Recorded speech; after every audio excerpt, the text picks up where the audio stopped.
کریم نے جو ہمارے لیے راستہ کھولا ہے توبہ، بڑے سے بڑا گناہ ہو، شرک ہو، 2 مرتبہ سورہ نساء میں فرمایا ان اللہ لا یغفر ان یشرک بہ ویغفر ما دون ذلک لمن یشاء، اللہ اسے ہرگز معاف نہیں کرے گا کہ اس کے ساتھ شرک کیا جائے، ہاں اس سے کم تر گناہ جس کو چاہے گا بخش دے گا، لیکن وہ بھی توبہ کر لو فارغ، آج ترک کر دو فارغ، کوئی اس کے اثرات نہیں ہے۔ زہر کھاؤ گے مرو گے، لامحالہ مرو گے، یہ اس کا فزیکل اثر ہے، اور اب وہ جو ہے آپ اس کا ازالہ نہیں کر سکتے، وہ تو کھا لیا، کھایا گیا۔ گناہ کے بعد یہ نہیں ہے کہ اس کے مورل جو اثرات ہیں بد ہیں ان سے بچنے کی کوئی شکل نہ ہو، یہ انتہائی مایوسی پیدا کرنے والی شے ہے۔ لہذا فرمایا الا من تاب، سوائے اس کے جو توبہ کرے، تابا یتوب توبن، آبا یعوب اوبن، یہ بڑے قریب کے الفاظ ہیں۔ آبا یعوب اوبن سے اواب بنا، اوابین، اللہ کی طرف رجوع کرنے والے، بہت رجوع کرنے والے، بہت رجوع کرنے والے۔ اللہم ربنا اجعلنا منہم، اسی طرح توابین، بہت توبہ کرنے والے، بہت توبہ کرنے والے، بہت توبہ کرنے والے۔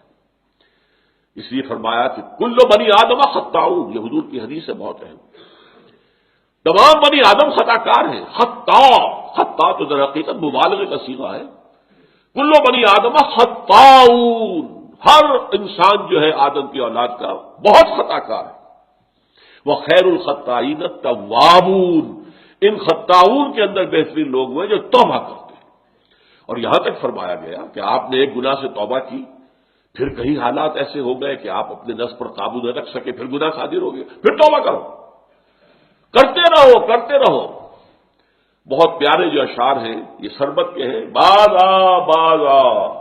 آ ہر کی ہستی باز آ، گر کافرو گمرو بت پرستی باز آ، ای درگہ ماں درگہ نومیدی نیست، 100 بار اگر توبہ شکستی باز آؤ لوٹو پلٹو، اور یہ کہ تم نے 100 مرتبہ بھی توبہ پہلے توڑی ہو تب پھر توبہ کرو، پھر باز آ جاؤ۔ ایک حدیث میں آتا ہے کہ ایک انسان خطا کرتا ہے، غلطی کرتا ہے، توبہ کرتا ہے، پھر توڑ بیٹھتا ہے، پھر غلطی کرتا ہے، خطا کرتا ہے، پھر توبہ کرتا ہے، جب تک وہ توبہ کرتا رہے گا اللہ کی رحمت کا دامن اس کے ہاتھ میں رہے گا۔ بلکہ ایک جگہ تو آتا ہے کہ ایک مرحلہ آتا ہے کہ پھر شیطان تھک جاتا ہے، چھوڑ دیتا ہے اسے، یہ تو توبہ کر ہی لے گا تو فائدہ کیا ہے، میں اسے گمراہ کر کے کسی غلط جو ہے کام کے اندر ڈالوں، تو اب یہ وہ بھی تھک جائے گا، لیکن یہ ہے کہ اللہ تعالیٰ نے توبہ کا دروازہ بند نہیں کیا، اور اس سے سارا گناہ سائل، التائب من الذنب کمن لا ذنب لہ، کس قدر جامع الفاظ ہے۔ گناہ سے توبہ کرنے والا ایسا ہے جیسے اس نے کبھی گناہ کیا ہی نہیں تھا، یہ نہیں ہے یلقا اسامہ جو ہے اب اس کی پاداش تو لگی رہے گی، وہ گناہ کے اثرات تو چلیں گے، نسل بعد نسل چلیں گے، نہیں، اللہ تعالیٰ صاف کر دے گا، واضح کر دے گا، بلکہ آگے آ رہا ہے اللہ تعالیٰ اس کی برائیوں کو بھلائیوں سے بدل دے گا۔ نام اعمال میں جو اندراجات تھے کہ اس نے یہ گناہ کیا، یہ گناہ کیا، یہ گناہ، توبہ کی ہے، وہ سب صاف ہو جائیں گے، اس کی جگہ پر نیکیوں کا اندراج ہو جائے گا۔ اصل میں ہمارے ہاں بھی اس معاملے کے اندر جو ہے بڑی کوتاہی ہے بعض لوگوں کے ہاں، یہ بات پورے طور سے واضح نہیں ہے کہ کتنی عظیم یہ نعمت ہے جو اسلام نے توبہ کی عطا کی۔ اس کے بارے میں آپ کو ایسی ایسی حدیثیں ملیں گی۔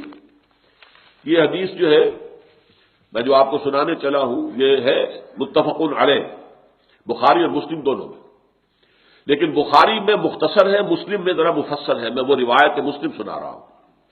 للہ اشد فرحا بتوبۃ عبدہ حین یتوب الیہ من احدکم کان علی راحلتہ بارض فلاۃ فانفلتت منہ وعلیہا طعامہ وشرابہ فایس منہا فأتى شجرة فاستجع في ظلها وقد أيأس من راحلته فبينهما هو كذلك إذ هو بها قائمة عنده فأخذ بختامها ثم قال من شدة الفرح اللهم أنت عبدي وأنا ربك أخطأ من شدة الفرح۔ یہ صحیح مسلم کی روایت۔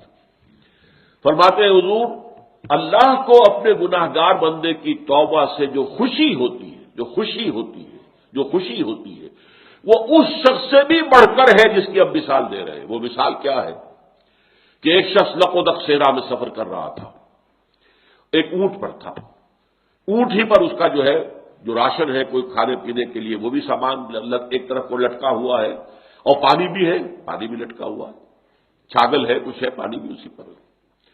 کہیں تھوڑے دیر کے لیے رکتا ہے اور وہ رک کر وہاں پر آرام کر رہا کسی درخت کے نیچے۔ اب آنکھ کھولی تو دیکھا اونٹ غائب۔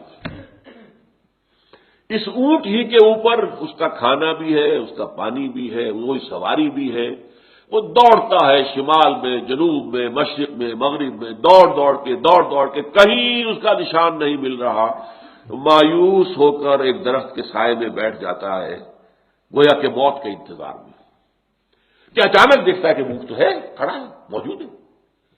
اب جو اس پر جسے کہتے ہیں شادی مرگ، اتنی خوشی طاری ہوئی اس پر، اتنی خوشی طاری ہوئی کہ وہ کہنا تو چاہتا تھا اے اللہ میں تیرا بندہ تو میرا رب، کہیے بیٹھا اے اللہ میں تیرا رب تو میرا بندہ۔ یعنی جو اس طریقے سے اتنا وہ پاگل ہو گیا اس وقت اپنی خوشی کی وجہ سے، فرط مسرت میں، کہ وہ اتنی بڑی غلطی کر بیٹھا کہ اس نے یہ کہا اللہم انت عبدی، تو میرا بندہ ہے، وانا ربک، اور میں تیرا رب۔ یہ خوشی کا تصور کیجیے۔ اس طرح بائبل کی بڑی پرانی سٹوری ہے، دی پروڈیگل سن۔ ایک شخص کے کئی بیٹے تھے، ان میں سے ایک بیٹا نٹکھٹ تھا، شریر تھا۔ اس نے کہا میرا تو ابھی وراثت کا حصہ جو ہے منتقل کر دو مجھے۔ وہ زبردستی اپنا حصہ لے کے جو ہے وہ چلا گیا، پھر سارا عیش عشرت دوڑا دیا۔ اب وہ بالکل مفلوق الحال ہو گیا، کوئی پیسہ پاس نہیں تھا۔ اب وہ باہر چاروں چار جائے گا کہاں؟ کل شعین یرجع الی اصلہ، آیا باپ کے پاس۔ باقی بیٹے اس کے جو کاروبار کر رہے تھے یا جانور پال رہے تھے، سب کچھ اس کے پاس تھے۔ اب باپ نے اس بیٹے کی آمد کی خوشی میں جشن منایا، دعوت کی۔ بیٹوں نے شکایت کی ابا جان یہ آپ کا وہ شریر بیٹا جو زبردستی اپنا سارا حصہ لے کے چلا گیا تھا، اور اس کی آپ اتنی آؤ بھگت کر رہے ہیں۔